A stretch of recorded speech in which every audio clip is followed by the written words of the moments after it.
So to better understand how this availability works, I have set up here on the left half of the screen, I'm a property manager, and on the right is the request of viewing availability view for a property seeker. So property manager on the left, seeker on the right.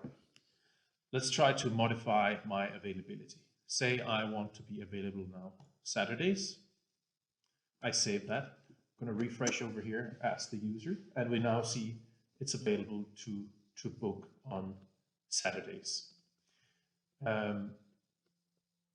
We can also see that even these holes in the availability here, they are actually coming from my calendar because I already have meetings in those time slots and here, and that's why they are not filled in and not available for booking.